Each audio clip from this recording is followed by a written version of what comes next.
أصحاب في زمن مليان خيانة وظلم. في بنات ممكن تنهار وبنات تانية بتتولد من جديد من وسط الانهيار. بطلتنا النهاردة من النوع التاني، اتسابت وتعذبت واترمت بعيد عن أهلها، لكنها رجعت أذكى وأقوى من الأول، ماسكة مصيرها في إيديها ولقت شخص حقيقي يحتويها من قبح البشر. فتعالوا نشوف حكايتهم، بس ما تنسوش الاشتراك في القناة وتفعلوا الجرس علشان يوصلكم كل جديد. ويلا بينا نبتدي مسلسلنا. في يوم بارد جوه عربية قطار ماشي وسط الضباب، بنشوف جو يانج القاتلة المأجورة في منظمة GGA بتجري بسرعة جدا، ورجالة وراها بيطاردوها وعينيهم مولعة نار وشرار علشان عايزين يخلصوا عليها. وفي نفس الوقت في عربية تانية كان في شاب وسيم عيونه بتلمع رغم الشحوب اللي مالي وشه، والألم ماشي في جسمه زي سم بطيء، قاعد مستني الموت يجيله ويريحه من العذاب ده. وفجأة الباب اتفتح ودخلت عليه بهدوء غامض، قلعت الفرو من على كتفها وقعدت في حجره كأنها صاحبة المكان، وهو بصلها باستغراب قبل ما تقوله بصوت مليان تهديد: خليك متعاون معايا وإلا هعورك. فبدأ يكح كحة بتخلي صدره يتهز كأن روحه بتتسحب منه، وهي ابتسمت بسخرية فاكراه خايف منها،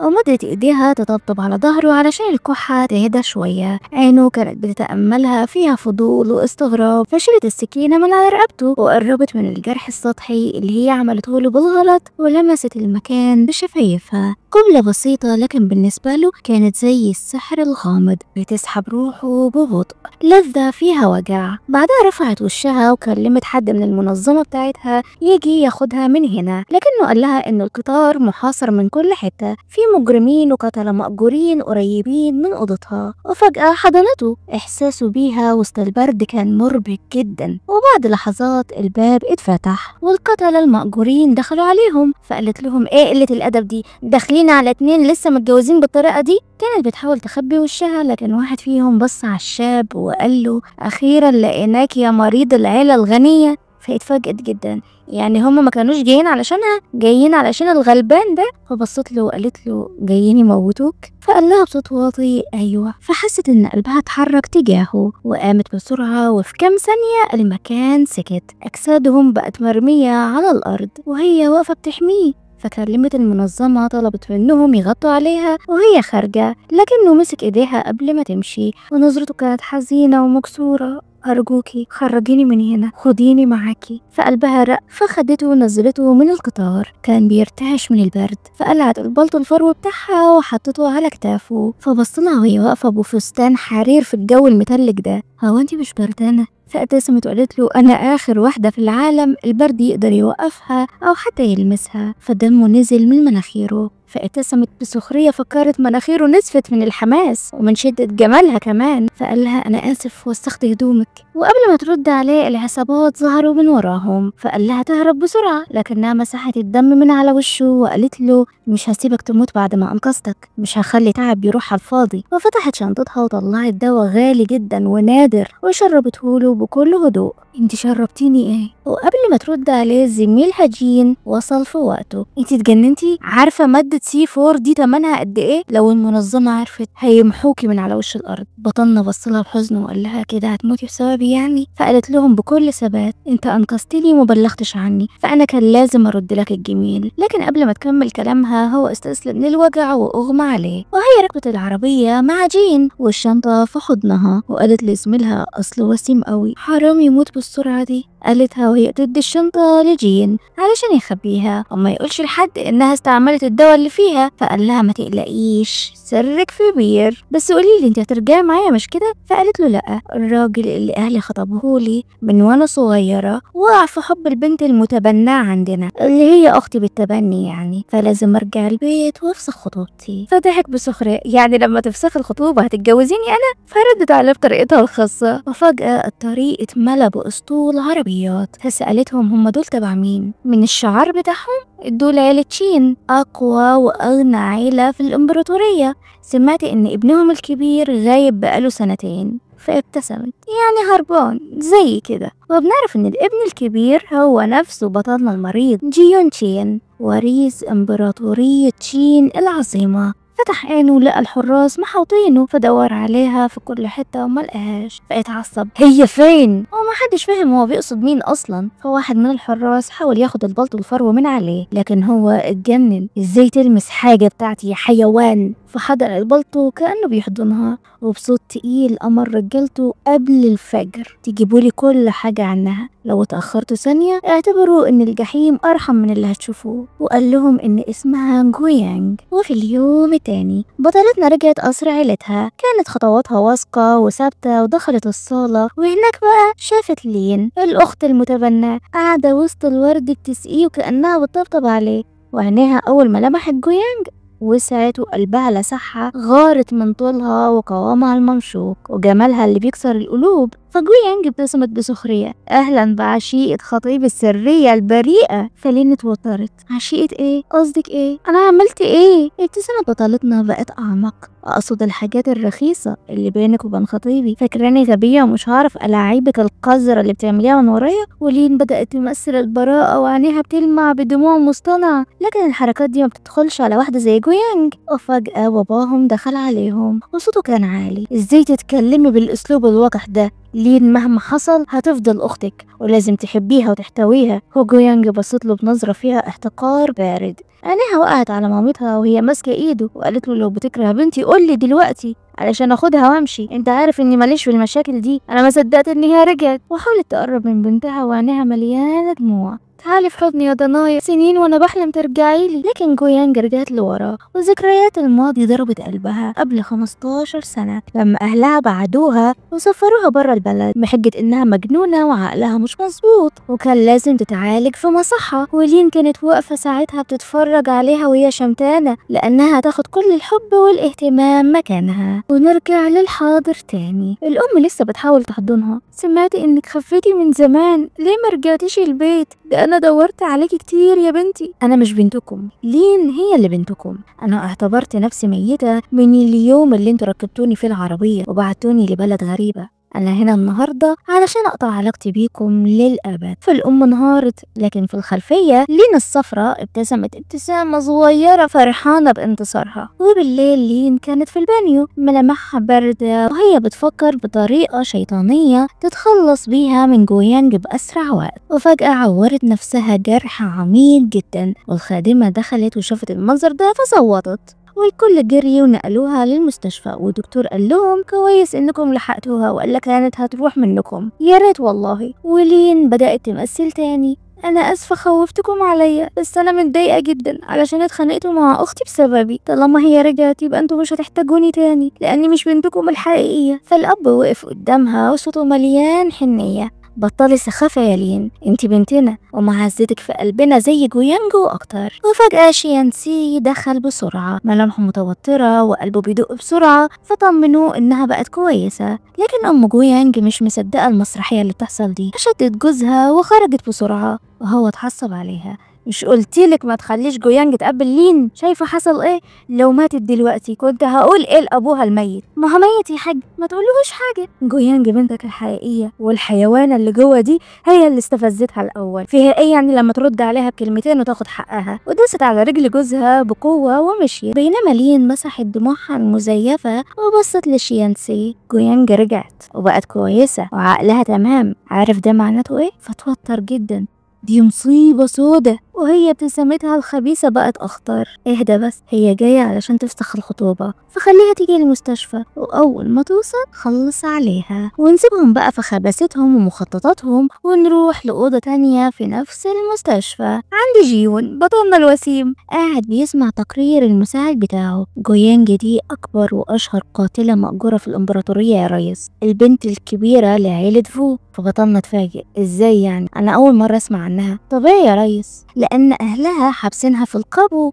من وهي صغيرة، وبعدين سفروها بحجة إن عندها مشكلة عقلية ولازم تتعالج في مصحة، ومخطوبة وهي صغيرة كمان للابن الكبير لعيلة جين. فاتضايق تمام، تبعهم وخليك وراهم. وبين الحيرة والفضول بدأ يتخيلها ازاي البنت اللي قالوا عليها مجنونة كبرت وبقت قاتلة مأجورة. ده مش مجرد تغيير، ده لغز كبير. وفجأة القدر جابها قدامه ولحد عنده في نفس المستشفى. فأمر الدكتور هاتلي أي حاجة بسرعة أقدر أشوف فيها الأوضة التانية. وجو يانج طلعت أوضة لين، لكن فجأة شيانسي ظهر من وراها وحاصرها. انتي ما كانش لازم ترجعي، احنا نعرف بعض من الطفولة يا شيانسي، وانت خطيبي كمان ولا نسيت؟ فليه عايز تقتلني؟ لأن لين كانت هتموت بسببك، فلازم أخلص عليكي. ولين كالعادة بتبتسم بخباثة، بتخطط ازاي تسرق حياتها وبيتها وأهلها وفلوسها وخطيبها كمان. عايزة تشوف جو يانج منهارة قدامها، لكن قبل ما يلمسها بطلتنا كانت أسرع منه، وبحركة بهلوانية قلبته على ظهره زي السلحفة، وسمعت صوت عظامه وهي بتتكسر. هما فاكرينها ضعيفة، بس الضعف ده مش في قاموسها. مسكت السكين وقربت من لين، لكن فجأة نور قوي ضرب عينيها وشتتها، ولما بصت من الشباك شافته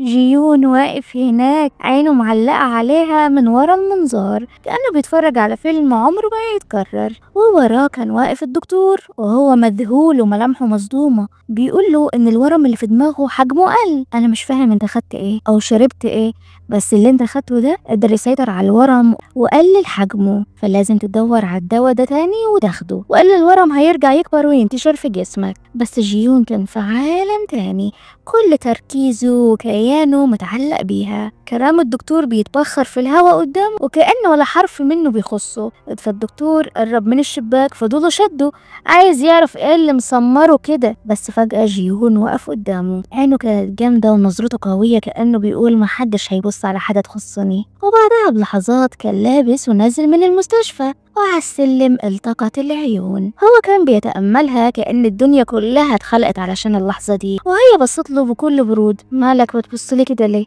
علشان انت لطيفة وجميلة جدا. فابتسمت بسخرية. هو انت بتعمل ايه هنا؟ جاي اشوف الدكتور بتاعي. تمام، يبقى روح شوفه، انا همشي بقى. فخطت خطوتين لكنه لحقها بخطواته السريعة ووقفها، فاتفاجئت جدا. كانت مفكراه عاجز ومشلول، لكن في الحقيقة اكتشفت ان رجليه اقوى واسرع من الفهد. فقال لها انا بقعد على الكرسي لاني مكسل امشي. كويس انك بخير، يلا سلام. فقال لها طب مش هتسأليني عن اسمي؟ فوقفت لثانية وقالت له ما يهمنيش أعرف اسمك. فسابها تمشي، لكن عينه كانت بتلحق خطواتها، وسمع لين والدلدول بتاعها بيخططوا يخلصوا على جو يانج. فأمر رجالته يراقبوهم أكتر، وعند بوابة المستشفى لقاها واقفة بتدخن بكل هدوء، فقرب منها وهي عزمت عليه بسجارة، لكنه بدأ يكح. جسده مريض وضعيف، ونسمة هوا باردة عدت وسطهم، فلاحظ رعشتها وقلع البلطو علشان يحطه على كتفها، لكنها صدته. البسه انت لو سمحت. فاتقمص زي العيال الصغيرة بالظبط ورماه على الأرض. طالما مش هتلبسيه أنا كمان مش هلبسه. وكحته زادت، فابتسمت بسخرية ووطت تجيب البلطو من على الأرض، وقالت له وهي بتقرب منه البسه، شكل مناعتك ضعيفة. قربها منه متعب لقلبه، عقله بيتهز بإحساس غريب لما مسكت إيده علشان تدفيها. كهربا مشيت على طول جسمه، فابتسمت بخفة. ها تمام، دفيتك كده، همشي أنا بقى. فرجع يكح تاني وقال لها الجو برد أكتر، وأنا أعمل لك إيه يعني؟ دفيني أكتر. فضحكت بسخرية وبعدت عنه، وهو اتقمص تاني وقلع البلطو ورماه على الأرض تاني. والمساعد بتاعه حاول يلبسهوله، لكن صوته هز جدران المستشفى. ازاي تجيب حاجة من على الأرض وتحطها عليا؟ ده على أساس هي ما عملتش كده من ثانيتين وانت كنت موافق ومبسوط. فسمعت كلامه ورجعت له وهي بتفتح البلطو بتاعها، وقلبه بدأ يدق ودماغه ولعت بأفكار خطيرة كلها شمال. وأمر رجالته يلفوا وشهم، مش عايز حد يشوفها غيره. فسألته اسمك ايه؟ جيون. فابتسمت وفي عينيها لمعة تحدي. يعني الشاب اللي أنا أنقذته طلع ابن أقوى عيلة في الإمبراطورية؟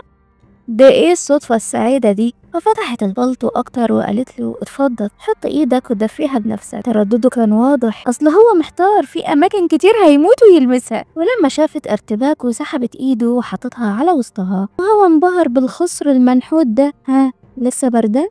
فاتوتر من نظراتها وحركاتها الجريئة، وقال لها هو انت بتعملي كده مع كل الرجالة ولا ايه؟ فابتسمت وقالت له لأ، بس مؤقتا بعمل الحركات دي معاك انت بس. واقترح انه يوصلها للبيت، وهي ما رفضتش وسبقته على العربية. هو ضحك، بطلنا الشقي كان هيموت بسبب كحة مزيفة.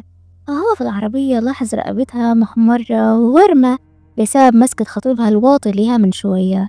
فسألها بتوجعك؟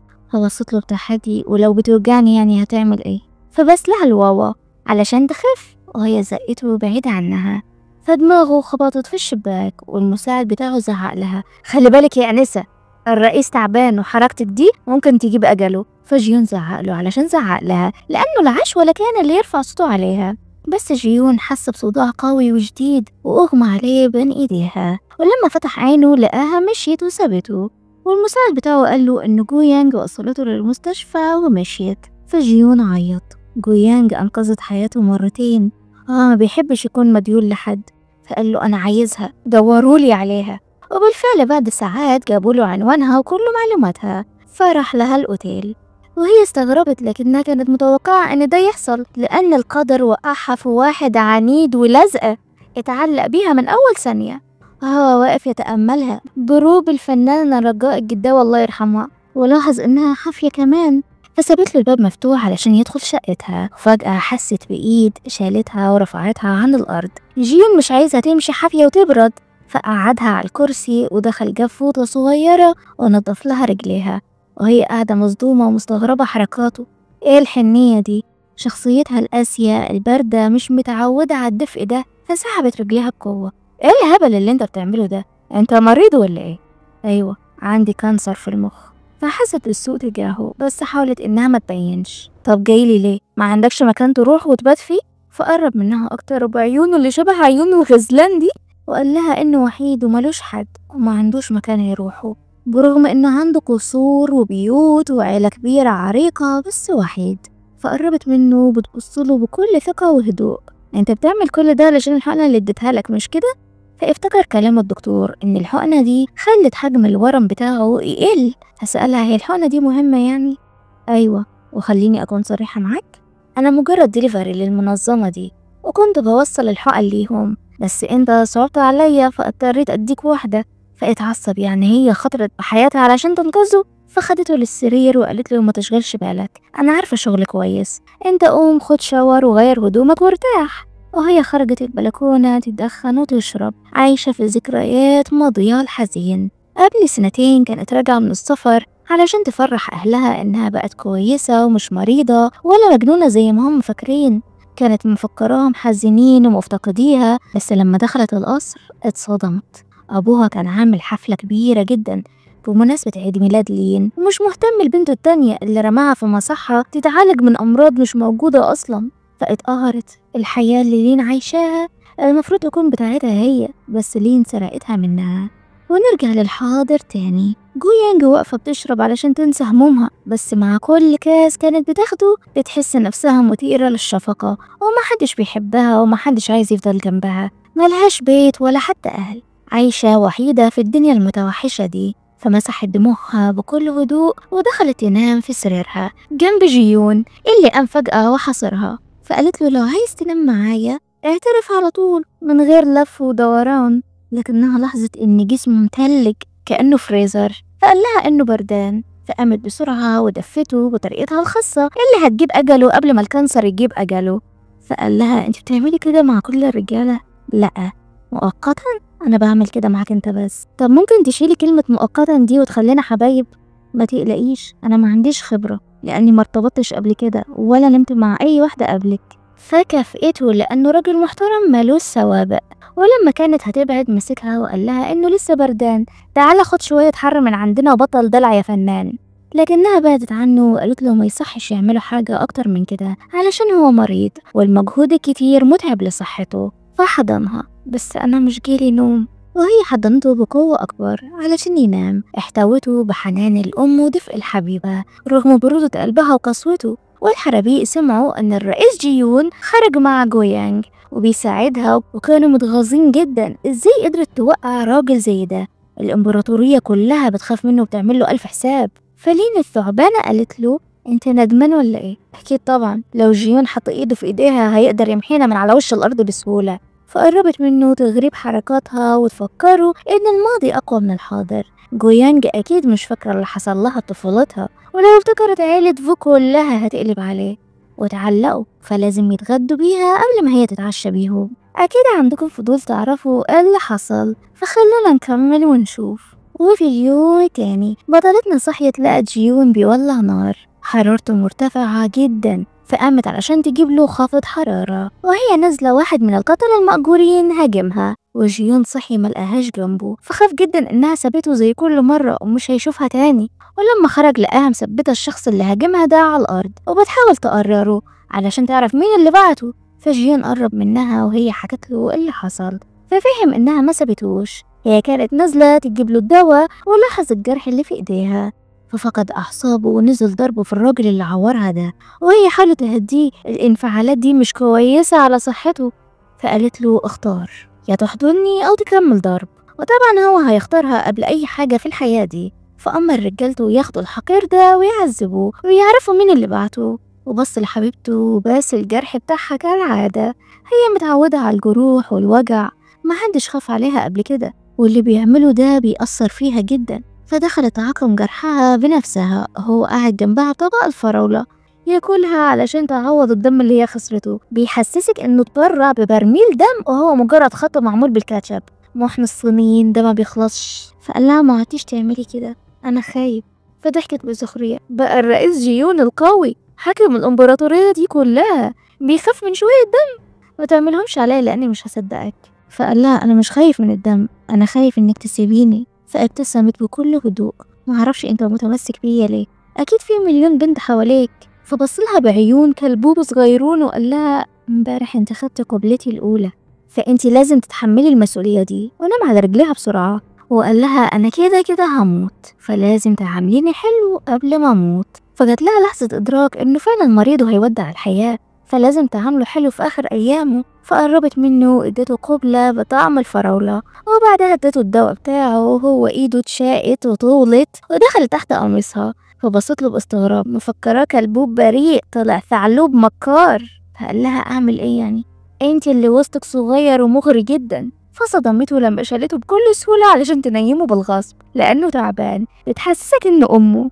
بينما في قصر عيلة فو مامتها مش قادرة تاكل ولا تشرب ولا تستمتع بحياتها، بقالها سنين مستنية رجوع جويانج، ويوم ما ترجع البلد ما تقدرش تاخدها في حضنها ولا حتى تحتويها. وأبوها الجاحد مش بيفكر بحاجة غير لين. فاتخانقت مع جوزها علشان يرجع جويانج للقصر لكنه رفض. بنتك كبرت وعارفة هي عايزة ايه، انا مش هجري وراها وابوس ايديها علشان ترجع تعيش معانا. وبعدين ما تنسيش انا بعتني بلين وبخاف عليها علشان خاطر اهلها. فالست قالت له انا عارفة انك عايز ترد الجميل وتحمي بنتهم زي ما هم انقذوا حياتك، بس ارجوك ما تبقاش قاسي على جويانج لانها بنتك برضو. بينما بطلنا وصلت له اخبار ان الراجل الحقير مش عايز يعترف، فاتعصب وصحه الاسد اللي جواه وراح لهم المخزن وضرب الحقير اللي هجم على جويانج، عايزه يعترف مين اللي بعته. وبطلنا الكلبوب الكيوت ابو عيون بتلمع حنان وحب، طلع عنده جانب شيطاني قاسي وعيون حادة بتطلع نار وشرار. اموت انا في الانفصام والمنفصمين. وقال له انت حر، خليك ساكت، انا بقى هروح واجيب اهلك ومراتك ويمكن اجيب بنتك كمان وهعلقهم جنبك هنا واخليهم يعترفوا بدالك. فالراجل اترعب وخاف جدا على عيلته واضطر يقول له ان شيانسي هو اللي بعته. فابتسم بكل راحة. وبعد شوية رجع لحبيبته وهي وصلت لها مكالمة من زميلها، فردت عليه لكنها كانت مشغولة بالكلبوب بتاعها. وزميلها سمع الأصوات دي فزعق لها ممكن تبطلي قلة أدب وتقوليلي هترجعي المنظمة امتى لما اخلص شغلي هنا. فجيون سمع المكالمة دي واتقمص وبعد عنها. وزميلها قال لها لأنك عصيتي أوامر المنظمة ولعبتي في الدواء بتاعهم قرروا يعاقبوكي ومش هيدوك الترياق اللي بيخفف قطر السم اللي حقنوه في جسمك. وبطلتنا معلقة مراوح على قلبها ما شاء الله ومش متأثرة بأي كلمة هو قالها. فقالت له أنا فكرت في مصيبة حصلت، ما تقلقش أنا عاملة حسابي كويس جدا. وقفلت المكالمة وبصت على ابننا المقموص فسألته مالك، انت ناوية تسيبيني وتمشي مش كده؟ أيوة لما أخلص شغلي أكيد همشي. فاتعصب عليها لما انت ناوية تسيبيني قربتي مني ليه وسرقتي قلبي، هو أنا لعبة في إيديكي؟ فزعقت له فوق يا جيون، أنا ما قربتش منك، انت اللي اتمسكت بيا ولحقتني، انت شاب مريض وحساس، روح شوف لك حياة واستمتع بآخر أيامك وسيبني في حالي أرجوك. كلامها كان خنجر قوي غرس في قلبه خلى عيونه تعيط بكل قهر. هو انا ماليش اسم في حياتك خالص؟ فما عرفتش ترد عليه وهو فهم ان سكوتها ده معناته انها بتطرده من حياتها. فابتسم رغم الدموع وقال لها تمام انا همشي ومش هتشوفي خلقتي تاني. وبنروح للمستشفى عند الحرابيق، وشيانسي قال للحربوقة إن المهمة فشلت وجويانج لسه عايشة، واقترح عليها يلموا نفسهم والموضوع لأن جيون بيحمي جويانج ومش عايز الموضوع يكبر. فابتسمت ابتسامتها المسمومة وقالت له ما تقلقش يا بيبي، أنا عندي خطة تانية. وفجأة أبوها دخل علشان يطمن عليها ويرجعها البيت، بينما في المطار بنشوف السيدة مينا عمة جيون راجعة من السفر وشافت صور عزيزنا جيون مع جويانج، فابتسمت بكل سخرية. ابننا كبر وارتبط، أتمنى إن هديتي تعجبه وتعجب جده بمناسبة رجوعه للبلد. وبدلنا رجع للقصر، الكل كانوا مبسوطين برجوعه وهو راجع غصب عنه أصلا، بس طالما أعز إنسانة اتخلت عنه اضطر يرجع لمستنقع عيلته. رجع بكل قوته يشوف اللي ليه واللي عليه ويعمل اجتماع مع الأشخاص اللي مفكرينه مش راجع وهيقدروا ياخدوا الإمبراطورية دي منه. وعمته الحيزبونة كانت قاعدة مع أبوها وإدته نسخة من التحاليل اللي تثبت إن جيون مريض وعنده كانسر وهيودع الحياة قريب جدا، وإن كل الأملاك اللي الجد الكبير حولهم باسمه هتروح للدولة لو مات. فالجد زعل على حفيده، الواد لسه شباب ازاي يموت بدري كده، معلش يا حاج الأعمار بيد الله. وخرجت تخطط بكل خباثة ازاي تخلص على جيون وتكون هي الوريثة الوحيدة للعيلة، لأنه هي مش هتقعد سنتين تستنى لحد ما يموت. وفي اليوم التاني جيون كان قاعد يراجع ملفات الشركة والخادمة قربت منه علشان تديله الدواء بتاعه، لكنه رفض ياخده. وفجأة حس بوجع شديد كأنه في حد بيدق مسمار في دماغه، والدكتور صاحبه قرب منه وحاول يهديه. فجيون طلب منه ما يقولش أي حاجة لجده عن مرضه وما يعرفش إن جده عارف أصلا، ورجع تاني يفكر بكلام جويانج القاسي لحد ما نزف وفقد وعيه. والدكتور اضطر يكلم جويانج ويقول لها اللي حصل ده، وبطلتنا ما استنتش ثانية واحدة وراحت له بسرعة علشان تطمن عليه، لأنها الشخص الوحيد اللي هيقدر يقنعه ياخد الدواء بتاعه. فقربت من جيون ولمست ايده فصحي وبعدها عنه، فقالت له انت مش عارف خطورة حالتك ولا ايه؟ ما بتاخدش الدواء بتاعك ليه؟ مالكيش دعوة، بكل الأحوال أنا مش عايزة أعيش أصلا. فلمسته بكل لطف، طب انت ما قلتليش ان حالتك صعبة قوي كده؟ لأني مش عايزك تشفقي عليا وتفضلي جنبي لأني صعبانة عليكي. فقربت منه أكتر بتحاول تصالحه بطريقتها الخاصة، لكنه لسه زعلان منها ومش عايز يبص جوه عيونها. انتي بتعملي ايه؟ بحاول اقنعك تاخد الدواء بتاعك، ولو ما خدتوش يعني هتعملي ايه؟ هتضربيني مثلا؟ فحاولت تقنعه انه مناعته ضعيفة وما بقتش تستحمل من اقل نسمة هوا بياخد دور برد وحرارته بتترفع، ومن اقل خبطة هيصدع ويغمى عليه. وهو خد كلامها بالعكس بانها بتعايره بمرضه وشايفه ضعيف. فقال لها لو انت ناوية تسيبيني فعلا فخليني جنبك الأول لحد ما أموت، عايز أكون حبيبك ورجلك وليكي لوحدك، أحبك زي ما أنا عايز لحد ما أموت. فوافقت تفضل جنبه وهو حضنها بكل حب، وقالت له إنه عندها مشوار مهم ومضطرة تسيبه النهاردة بس. وقبل ما تمشي ادته الدواء بتاعه وهو خده بكل هدوء وكان بيسمع كلامها كأنه عيل صغير بس عملاق. وقال لها قبل ما نتخانق أنا كنت جاي أقولك إن القاتل المأجور اللي هاجمك في الأوتيل ده شيانسي اللي بعته. فابتسمت وقالت له إنها عارفة وما يشغلش باله بالحاجات دي ويهتم بصحته.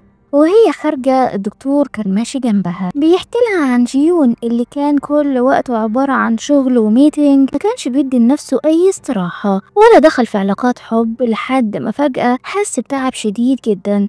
ولما راح المستشفى اكتشف انه عنده كانسر، فاتعصب جدا. ومن يومها جيون مبقاش قادر يسيطر على مشاعره او حتى اعصابه، بيتعصب من اقل نفس لدرجة انه رفض العلاج وهرب من البيت لمدة 2 واستسلم للموت لانه مش عايز حد يشوف جنبه المريض الضعيف. انتي بس اللي جيون خلاها تشوف الجانب ده منه من غير ما يخاف او يتكسف منك، دخلتي قلبه واحتويتي مشاعره، فارجوكي خليكي جنبه واديله الدواء بتاعه على الوقت، لان زي ما قلتلك هو مش بيسمح لحد يقرب منه، ولو فضل على الحال ده مش هيعيش حتى للشهر الجاي. فجويانج وافقت طبعا. وبالليل رجالة جيون خطفوا الحرابيق وخدوهم للمخزن، وعزيزنا الوسيم الأنيق كان بيبصلهم ببرود قاتل، والحرابيق كانوا مرعوبين وبيحاولوا يخلوه يشفق عليهم ويسامحهم. وبطلتنا ظهرت من ورا جيون وكانت بتصورهم الثنائي الناري الجبار، وضربت شيانسي. بقى انت بتتجرأ تبعت ورايا حد علشان يقتلني؟ مش خايف مني؟ جسمك بيهرشك عايز تتضرب، بس ما تقلقش انا هظبطك. وادته ضربه قطعت له الخلف. ما هي سلالته ما ينفعش تتكاثر بصراحه لانها خطر على المجتمع، وجيون واقف جنبها فخور بيها، مفيش افخم من كده. وفي اليوم التاني رجعت القصر، لقت اهل شيانسي اللي كانوا المفروض هيبقوا حماتها وحماها مستنيينها. والست كانت متعصبة جدا لأنها قطعت الخلف لابنها، وكانت هتمد إيديها على جويانج، لكن جيون وقفها. بس الولية دي ما بتتهدش، كل ثانيتين عايزة تضربها وتاخد حق ابنها. وأبوها كان مكسوف جدا لأنه اتحط في موقف وحش قدام نسايبه، فقام وضرب بنته قدامهم. ومراته ما استحملتش وقامت علشان تحمي بنتها وطلبت الطلاق. وجيون فقد أعصابه وضرب أبو جويانج. انت ازاي تمد ايدك عليها؟ وهي واقفة تبتسم وقالت لمامتها عارفة لو سبته كده ممكن يخلص عليه. وجيون مش راضي يسيبه الا لما يعتذر لحبيبته. فرجالة ابوها دخلوا ومسكوه بقوة، لكنه بعدهم عنه وبصلها بعيونه الدايبة الرقيقة وقال لها ايدي بتوجعني يا روحي. والجانب الرقيق الهادي البريء زي الاطفال ده ما بيظهرش الا لعيون جويانج اللي مسكت ايده وخرجته من الاوضه دي قبل ما يرتكب جريمه. وهم في الاوتيل قال لها اهل شيانسي اشتكوا لجدي، وابوكي عمل فيا بلاغ والكل بقى ضدي، جدي امرني اعتذر لابوكي. فقالت له تمام، هنروح لاهلي بكره. وفي اليوم التاني كانوا واقفين قدام القصر، فسألها هو أنا هعتذر منه بجد؟ فقالت له الناس اللي بيخصوني مش بيعتذروا، وأمرته يسبقها. ولما دخل الحربوقة اتشجعت بأبوها وكانت عايزة تضربه، لكنه خنقها. ايدك القذرة دي لو لمستني تاني هقطعها. وقعد قدام عيلة جويانج بكل ثقة. فأبوها قال له شكله دماغك خرفت من الورم اللي فيها، روح اكشف يا جيون. فعزيزنا الوسيم حاول يتمالك أعصابه وقال له أنا كسرت لك فكك ولسه بتتكلم؟ شكلي كان المفروض أقطع لك لسانك علشان أرتاح من صوتك البشع ده. بينما بطلتنا دخلت أوضتها القديمة واستغربت إن كل حاجة زي ما هي، وطلعت قنبلة وحطتها في الأوضة ونزلت لأبوها. هديك فرصة 3 دقايق تسامح جيون أو تسحب الدعوة، وقال هتشوف حاجة مش هتعجبك خالص. وجيون قرب منها بكل طفولية وعيون الكلبوب الصغيرون دي. أبوكي هزقني وعايرني بمرضي وليني اتهجمت عليا، ينفع كده؟ وأهلها مصدومين من التغير ده. من شوية كان زي التنين الصيني الأسطوري، وفجأة تحول لفرخة بيضة قدام جويانج اللي سألته طب انت كويس؟ أيوة كويس، بس قلبي وجعني من كلامهم. فبصت على لين اللي رقبتها احمرت وقالت له بس انت خنقتها ولا ايه؟ ايوه بس هي اللي نرفزتني. فابتسمت وقالت له مش مهم، طالما انت مبسوط خلاص طز في رقبتها، بس كده ابوك مش هيسحب الدعوة. فبصت لابوها بتحدي وقالت له ما تقلقش يا روحي هو هيسحبها. وخدت ايدين حبيبها اللي بصلهم بسخرية وقال لهم يعني ما حدش هيقدر يقف قصادنا. وهم خارجين وقفت قدام القصر تعد عد تنازلي، وفجأة النيران انتشرت في القصر والخدم بيجروا في كل حتة، وهي كانت بتبتسم بفخر. وابوها قرب منها هو علشان انتي بنتي هسمح لك تعملي كل اللي انتي عايزاه وتولعي فينا؟ فبصت له باستغراب وعينيها مليانه قسوه وبرود. ازاي جاي يعترف بيها كبنته وهو اتخلى عنها وحبسها في المصحه؟ فقالت له بنتك ماتت من زمان في أوضة بيضة على سرير حديد بارد. بنتك اللي انت بعتها علشان تتعالج ولأنها كويسة المصحة استخدموا جسمها وعقلها كفار تجارب لعملياتهم البشعة، وأهلها كانوا مصدومين ومرعوبين من كلامها، كانوا مفكرينها تتعالج. فورتهم الختم اللي على قفاها وقالت لهم انهم كانوا بيكهربوها كل يوم كهرباء قوية وجديدة بتوصل لقلبها وعقلها كمان لحد ما تفقد وعيها. كل ده وهي لسه صغيرة ما شافتش حاجة في الدنيا دي. كانت بتنادي عليهم كل يوم وسط العذاب ده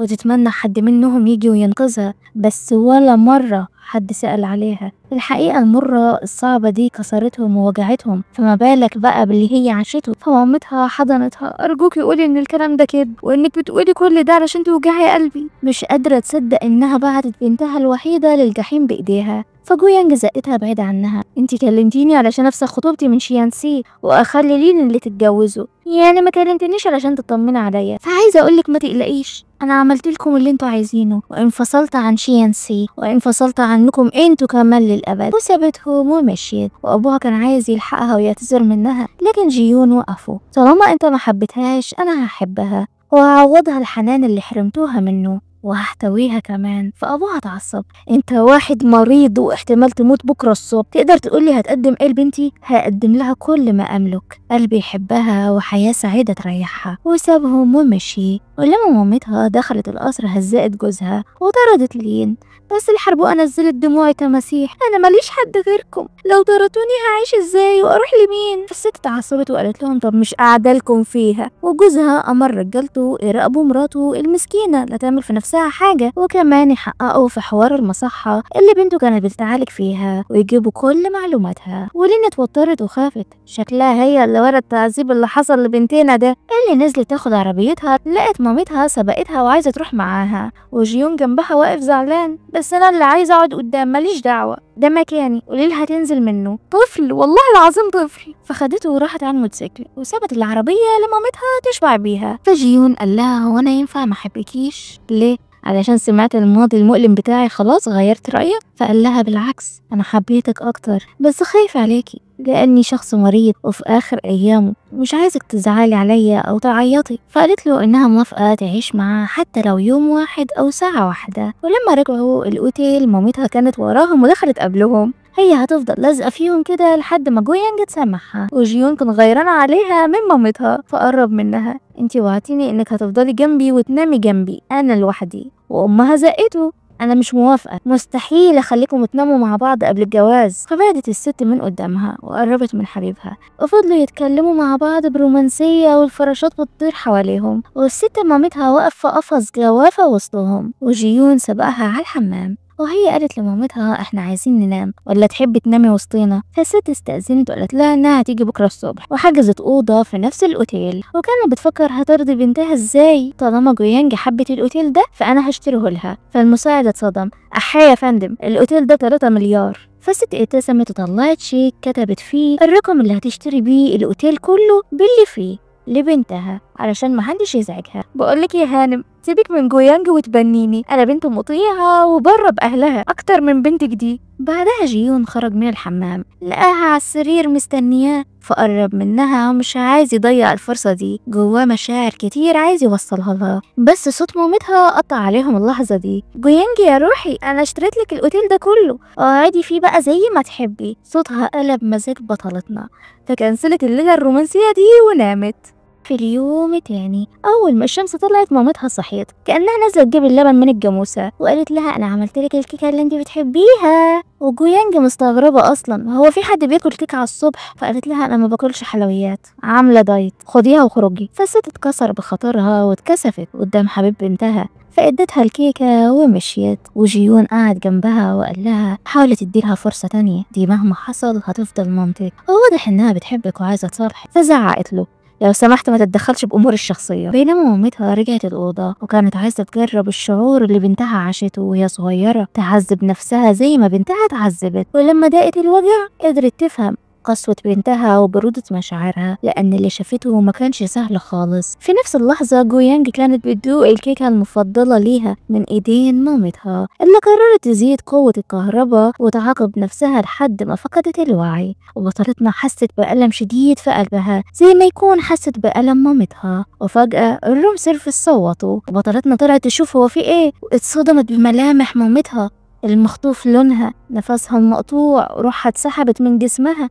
وجيون قال لها حاولي تعملي لها انعاش لحد ما اجيب الاسعاف. فجويانج قربت من مامتها وحاولت تنقذها وهي منهارة. اصحي يا امي اصحي ارجوكي، انا دقت الكيكة اللي انت عملتيها بس وقعت مني على الارض بالغلط وعايزة واحدة تانية، اصحي واعملي لي واحدة تانية ما تسيبنيش. وما كانش قدامها حل غير انها تستخدم الحقن بتاعة المنظمة. ولما فتحت الشنطة بنشوفها محتفظة بصورة ليها مع مامتها، يعني جويانج بتحب امها وما نسيتهاش، بس الظروف هي اللي قست قلبها عليها، والدواء ما جابش نتيجة للأسف، فلازم تعمل لها صدمات كهربائية تنعش قلبها. فدخلت الحمام ملت البانيو مية وحطت مامتها في المية كمان، بس للأسف الكهرباء مسكت في بطلتنا. معرفش مين اخترع العلاج ده بس الله لا يدي الصحة. وحاولت تتماسك وتتحمل قوة الكهرباء دي لحد ما الروح ردت في مامتها تاني. ففصلت الكهرباء وقعدت جنبها وهي بتعيط، أنا نفسي أسامحك يا أمي بس جويانج القديمة ماتت خلاص، صدقيني أنا مش بكرهك، لأنك أمي. وجيون جاب الإسعاف ونقلوا الست للمستشفى، وأبوها جه علشان يطمن على مراته، بس الدكاترة قالوا إن حالتها صعبة جدا، بس هم عملوا اللي عليهم وخلاص. وجوزها كان مقهور وزعلان عليها ونزل يطلع همه في سجارة، وجيون قرب منه وحكاله كل اللي حصل. فالراجل قال له: أنت عايز مننا إيه؟ عايز أكون حبيب بنتك وأنا مش طايقك، وبصفتي أبوها مستحيل أخليك تقرب منها. جيون اتعصب جدا. طيب لما انت ابوها كنت فين وهي بتتعذب في الخارج؟ كنت فين لما لين وشيانسي كانوا عايزين يموتوها؟ وكنت فين لما حماتها رفعت ايديها عليها؟ قولي، ولا انت بق في الفاضي؟ فالراجل ضحك وقال له: انا كده اطمنت على بنتي، هي فعلا معاها راجل. قصدك ايه ان لين وشيانسي كانوا عايزين يموتوها؟ فجيون سمع له الريكوردات اللي سجلها للحربوقه دي، وهي بتؤمر شيانسي يأجر حد يخلص على جويانج، وعرف حقيقة الحربوقه الشيطانية، وقدر يتقبل جيون ويحبه كمان. فعزم عليه بسجارة وقال له: أنا عارف إن جويانج مش طايقاني، فساعدني أرجع العلاقات وأكون جنبها. مامتها بتحبها جدا وأنا كمان بحبها لأني أبوها، ولو كنت أعرف إن المصحة دي هتعمل فيها كده ما كنتش بعتها لهم. فجيون وافق يساعده، والراجل قرر يحاسب الحرابيق دول اللي حاولوا يأذوا بنته. ولما رجعوا الأوتيل، جويانج مناخيرها بدأت تنزف بسبب السم اللي بيجري في جسمها، وطردت جيون من أوضتها، وهو فضل واقف مصدوم لأنها بعدته عنها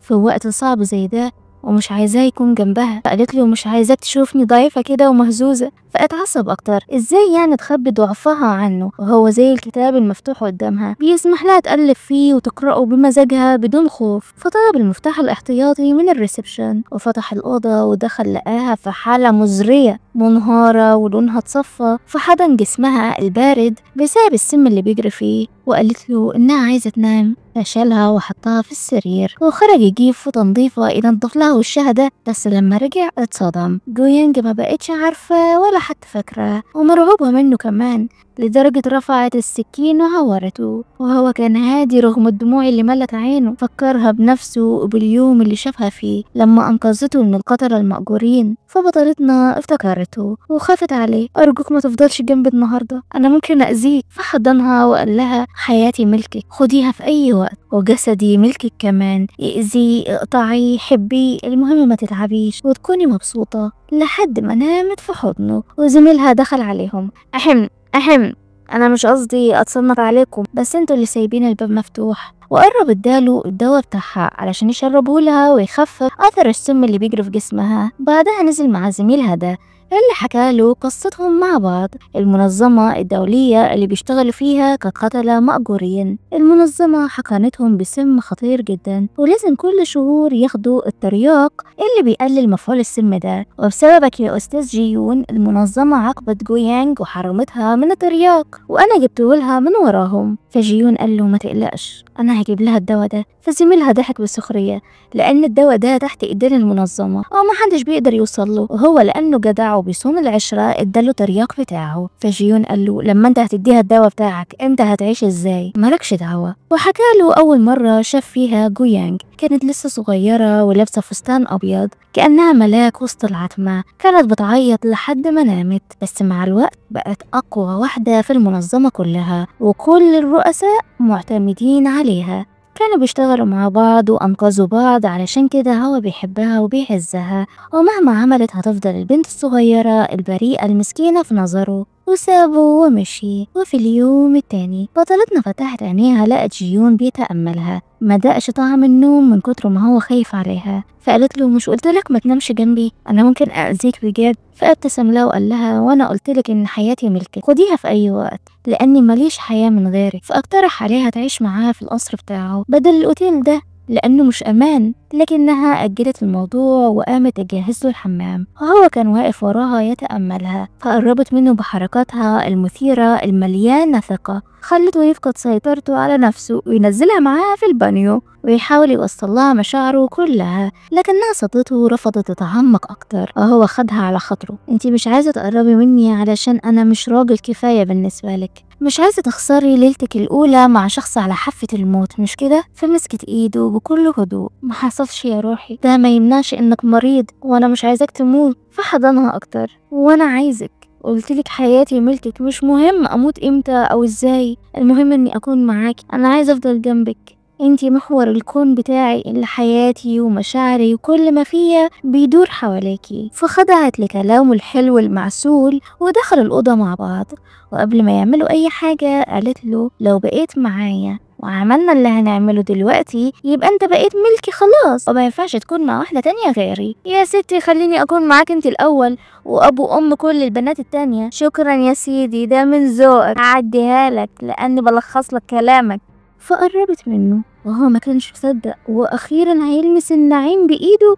وحاولت توصل له مشاعرها اللي كانت بتحاول تكتمها علشان خايفة عليه، وهو حاول يوصل لها قد ايه هو بيحبها ومتعلق بيها. وفي اليوم التاني الحربوقة قابلت عمة جيون علشان تخطط معاها خطط خبيثة زي وشهم، ويخلصوا على جيون وجويانج بضربة واحدة. ونرجع لأبطالنا تاني. جويانج كانت بتظبط الميك اب بتاعها، وجيون قرب منها وقال لها انه من سنين أهل شيانسي طوروا مبنى علشان يعملوا علاج للأمراض الخبيثة، بس للأسف المبنى ده اتحرق، والمرض اللي هي كانت بتعاني منه وهي صغيرة وراحت فيه المصحة كان بسبب اللي حصل ده. هما اللي ادوكي واحد من الأدوية دي وحاولوا يخلصوا عليكي. فاستغربت ليش يانسي عاوز يأذيها قوي كده ويخلص عليها، دي ما عملتش له أي حاجة. وفجأة رجع يكح تاني وكان في دم على ايده، يعني الورم رجع كبر من تاني لأنه ما خدش من الدواء اللي هي ادتهوله بداية المسلسل. فحاول يمسك دموعه، يعني احتمالية موته في أقرب وقت زادت. ازاي يموت ويسيبها كده لوحدها وسط الثعابين اللي عايزين يأذوها؟ بعدها راحت لأبوها وقالت له احكي لي كل حاجة. فقال لها وانت صغيرة فجأة بقيتي تتصرفي بطريقة مجنونة ومعتوهة، فقدتي الإدراك بكل حاجة حواليكي. وأبو شيانسي وأبو لين عرفوا واقترحوا عليا أسفرك للمصحة علشان تتعالجي. فسمعت كلامه مش لأني بكرهك، لأني كنت خايف وزعلان عليكي، عايزك تعيشي طفولتك وشبابك بشكل كويس، فقررت أبعتك علشان تتعالجي. وحاول يتأسف منها لكنها طنشت الأسف ده وقالت له يعني عيلة شيانسي ادتني دواء ووصلني لحالة الجنون دي. فأبوها استغرب، هو ما يعرفش بالموضوع ده.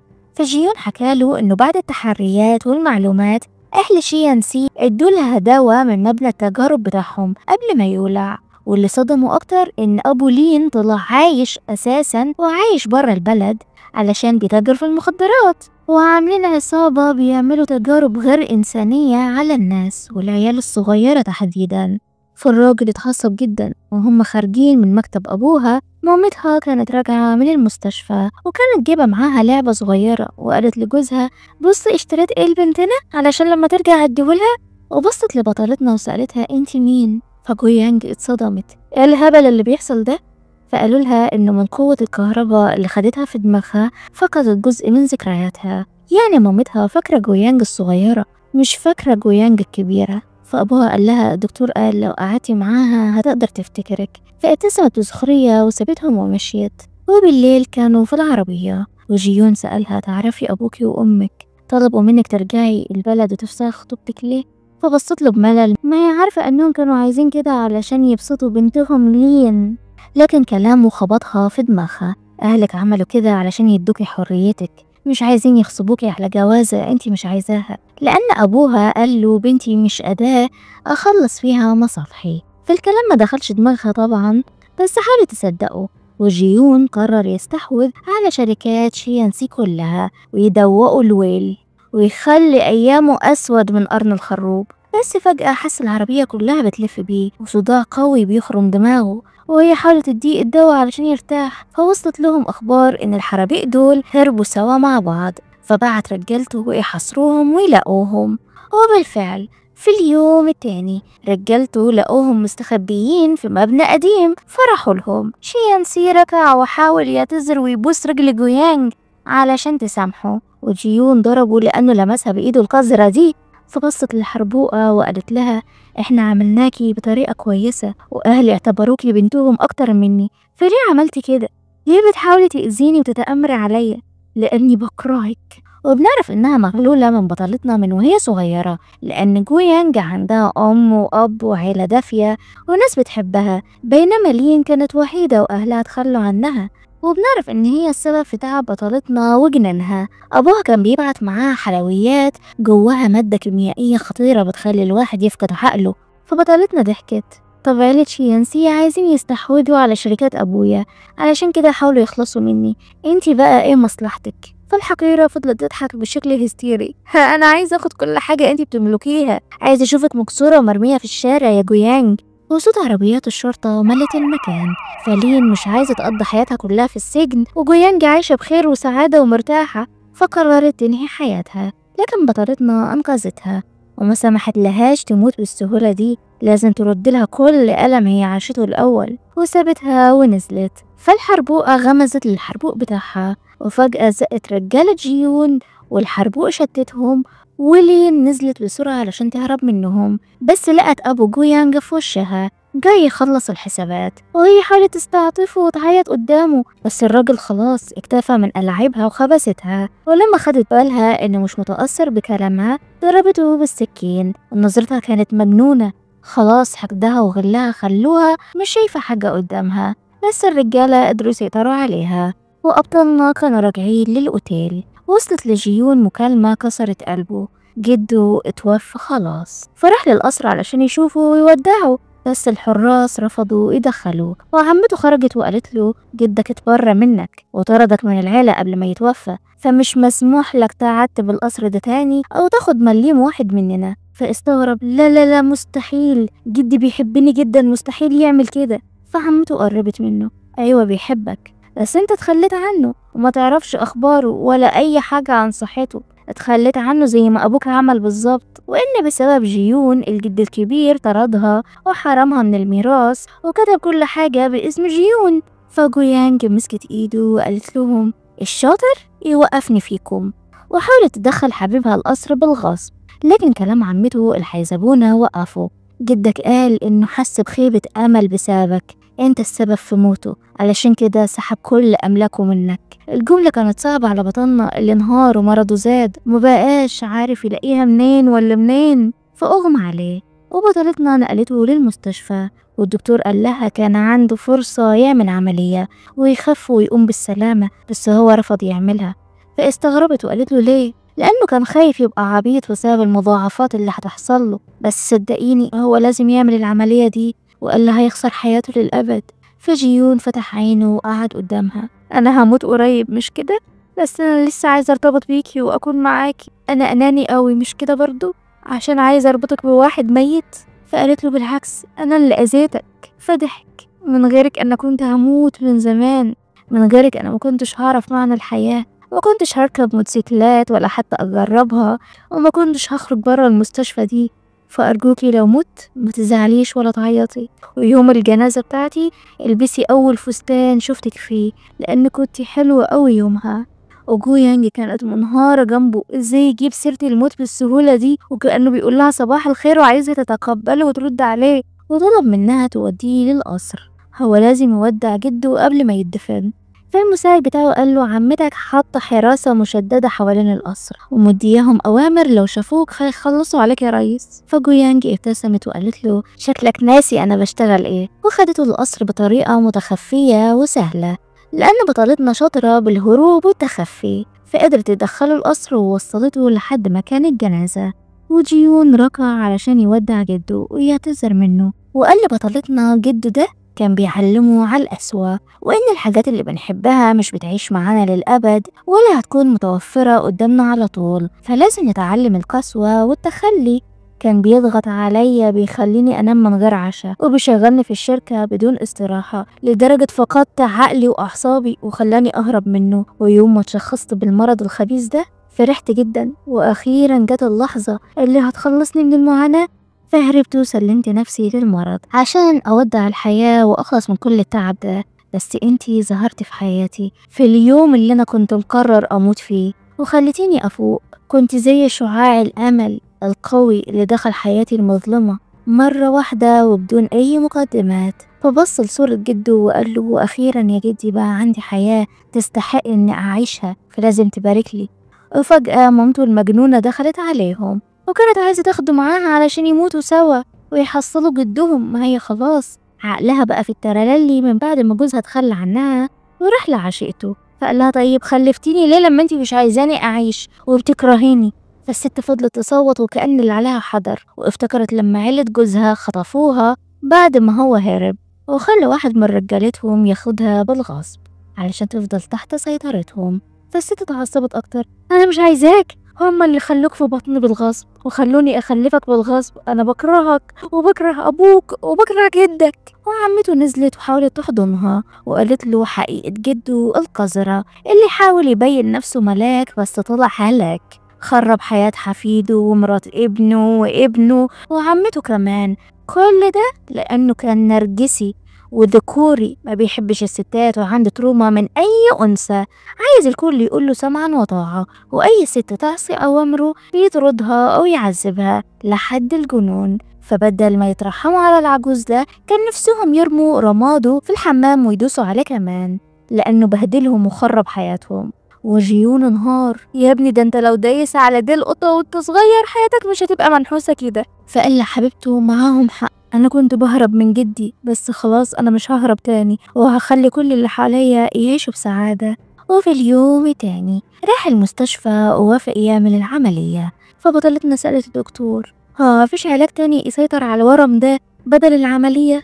فقال لها فيه، بس للأسف الدواء ده اختفى لأنه كان في المبنى اللي اتحرق قبل 10 سنين، ولحد الآن محدش اخترع دواء تاني للأورام. فافتكرت انه عندها الدواء ده، فقالت له: إياك تعمل العملية دي قبل ما أجي. ورجعت القصر بسرعة، لقت أبوها مجدد أوضتها بعد ما فجرتها ومرجع كل حاجة زي الأول. لكن هي مش مهتمة بكل ده، خدت شنطة الدواء ولقت العلبة اللي كانت بتحوش فيها الحلويات اللي جواها المادة C4، فخدتها ومشيت. بينما جيون كان مصمم يعمل العملية رغم تحذير الدكتور إن العملية دي نسبة الوفاة فيها 90%، بس جيون اتمسك بال10% التانيين وبدأوا العملية. وبطلتنا وصلت المستشفى، وفي اللحظة دي الأجهزة صفرت وإيد بطلنا وقعت أحي. وبعد 3 أيام بطلتنا كانت قاعدة جنبه في المستشفى، يعني الحمد لله طلع عايش. وقعوا قلبي في الفاضي منهم لله. فحطت دماغها على صدره تستناه يفوق، وبطلنا فتح عينه بكل هدوء ونطق اسمها. فقال لها: هو أنا لسه عايش؟ فعيطت: أيوة يا غبي، الدكتور اداك مخدر علشان يسكتك لأنك كنت مصمم على العملية. وبنعرف إن جويانج سلمت الحلويات للدكتور علشان يستخرج المادة الكيميائية منها ويحولوها كعلاج لبطلنا. وبعد يومين بقى كويس، والدكتور قال لها إن جيون كان فاقد حاسة التذوق، وبسبب الأدوية اللي عملوها له رجعت له وهيعرف ياكل الأكل كويس ويحس بيه ويعيش بشكل كويس كمان، لأن الدواء سيطر على نمو الورم. فقالت له: بما إنك بقيت كويس تحب تعمل إيه؟ أخرج معاكي زي أي حبيبين، أمسك إيديكي واحضنك ونعمل شوبينج وكل الحاجات اللطيفة دي. فقالت له: طب ما نعمل حاجة مثيرة أكتر. وخلت نيته ونيتي يسافروا المريخ ما شاء الله. وبالليل خدته النادي ودخلوا في مسابقة قصاد بعض، مين هيعرف يصوب أسرع من التاني. هو ده الموعد التمام، ولا تقولي ورد ولا تقولي أكل، المطاعم دي كانت زمان. وبما انه رجعت له حاسة التذوق خدته قصر عيلتها علشان تأكله من الأكل اللي هي طبخته ويتعشوا مع بعض. وأبوها سأله: امتى هتتجوزوا؟ فجيون اتكسف، ولما قربت منهم أبوها قال لها: لما تفضي عدي على مامتك شوفيها لأنها قاعدة في أوضتك وما بتخرجش منها خالص. وأول ما خرج جيون استغل الفرصة دي واحتواها في أحضانه. شكل كل الناس وقع في حبك. فيها ايه لما كل الناس تحبني؟ ده حتى جي شاو بيحبني وكل يوم بيقولي انه عايز يتجوزني. فبطلنا بدأ يكح جامد وهي خافت عليه لكنه ابتسم، ففهمت انه غيران. طب انت غيران ليه؟ انه في ناس بيحبوني، حتى لو كل الرجالة حبوني، شوف بس انا قاعدة في حضن مين دلوقتي. فضحك. جويانج بتحبه اكتر من اي حد على الكوكب. وبعد شوية طلعت تشوف مامتها وتطمن عليها، بس مامتها أصلا مش فاكراها. وجويانج حاولت تمسك دموعها علشان ما تخوفش مامتها، وقالت لها: هاخدك تتفرجي على أزهار الكرز بكرة. فالست اتبسطت جدا لأن أزهار الكرز بتفكرها ببنتها. وبالفعل في اليوم التاني بطلتنا خدت مامتها وخرجوا مع بعض، وهما بيتفسحوا الذاكرة كانت بترجع لمامتها بالتدريج لحد ما افتكرت ان اللي معاها دي جويانج بنتها، لكنها كبرت وبقت جميلة وقوية كمان. وهي خارجة الذكريات المؤلمة كانت بتلحق جويانج رغم انها سامحت اهلها، بس اللي عملوه فيها لسه محفور جواها. لدرجة كان نفسها توقف العربية وتسحب جويانج الصغيرة منها وتمنع سفرها للمصحة المشؤومة دي وتحتويها بكل حب وتطبطب عليها. وبعدها خرجت مع حبيبها وحكت له عن المنظمة اللي بتشتغل معاها وإنهم ناويين يخلصوا عليها لأنها عصت أوامرهم وخربت خططهم. فسألته: أنت بتخاف من الموت؟ لأ طبعا. أمال أنت بتخاف من إيه؟ فحضنها وهو بيعيط زي العيل اللي كان تايه ولقى مامته وسط الزحمة. أنا بخاف تبعدي عني واخسرك. فابتسمت وقالت له: مش ناوي تخرج المفاجأة بتاعتك بقى؟ ايه ده؟ عرفتي ازاي؟ فطلعت علبة الخواتم المخملية والغبية حرقت المفاجأة اللي هو عاملها لها وقالت له: مش انت اللي اشتريت دول علشان تتقدم لي؟ فقال لها: ايوه طبعا، بس انا دلوقتي فقير، عيلتي طردتني ومبقاش حيلتي حاجة وكمان لسه مريض، فانتي تستاهلي حد احسن مني. فقالت له: انت مفكرني بهتم بالعيلة والفلوس والسلطة؟ يا غبي، انا عايزاك زي ما انت كده، حتى لو فقير ومتسول وجعان هحبك برضه. انا بحب جيون الانسان الحنين اللي قلبه احتواني بدون اي مقابل. وبطلتنا كسرت العادات والتقاليد وهي اللي ركعت علشان تلبس له الخاتم وقالت له: برغم اني معرفتش يعني ايه حب بس حبيتك انت. فلبسوا الخواتم وفتحت له ايديها كأن الدنيا، واخيرا قررت تضحك له وتحتويه. فحضنها بكل قوته. وفي الآخر بطلتنا كانت أذكى من كل اللي لعبوا بيها، عجبت اللي غدر وفضحت الأسرار ووقفت بكل قوة قدام الذئاب البشرية. لكن قوتها ما خلتهاش حجر، بالعكس لقت حب حقيقي يعرف قيمتها، ماسكة إيده بكل حب، عارفة إن النصر مش بس إنها تنتقم، النصر إنها تفضل وردة وسط العواصف وتخلي الحب أكبر من كل الوجع اللي حست بيه. الست أحيانا مش بس وردة جميلة، هي وردة بس ليها شوك، تعرف ازاي تحمي نفسها وفي نفس الوقت تفتن العالم بجمالها. ولحد هنا بينتهي مسلسلنا. دمتم بخير. كانت معكم نور. فلو عجبكم الملخص متنسوش الاشتراك في القناة وتفعلوا الجرس علشان يوصلكم كل جديد. أشوفكم على خير. باي.